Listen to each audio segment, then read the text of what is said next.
right here in front of me, I got myself a slipper that Dave brought by, and he's got a sandalwood planted in it. It's not exactly a sandal; we'll call it a slipperwood.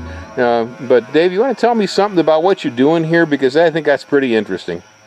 Well, the place that I moved into had a large amount of garbage left behind under the cabin, and I've filled a big box with all the shoes and slippers and sandals that I found under there, and I thought, well, I need to do something with them.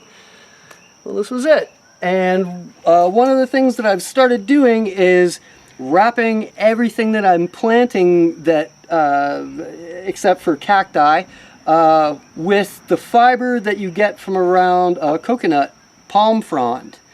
And it wicks moisture and it insulates. So in this instance, or in a 1 gallon or any size pot, I line the inside of the pot and the bottom.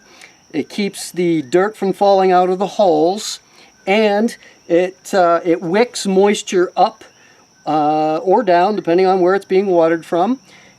And it insulates the roots of the plant from the sun baking the black pot, so that the roots don't get cooked. When David first showed me this shoe over here, see, right like that, first thing I thought of is, here I've got a pawpaw seedling. Actually, this is Annona Asimina triloba, the pawpaw fruit, growing in a 1 gallon container.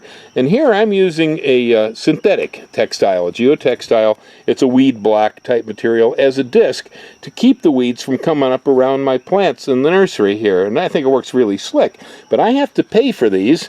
And of course they are a geotextile, which is probably made from petroleum, like most plastics and so on.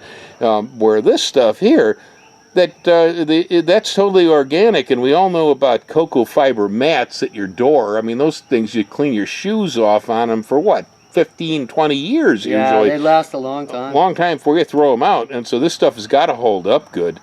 And so I'm totally excited about the idea you came up with an organic substitute for this here weed block.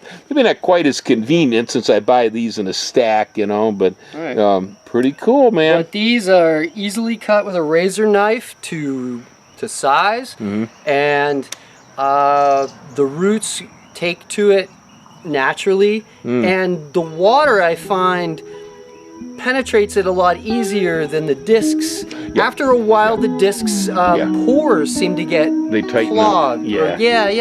This, no such problem. Of course, you know, you're down there in Kalapana, and so you guys, maybe you get 50 inches of rain a year. Up here in Mountain View, we're probably getting 150 inches of rain a year.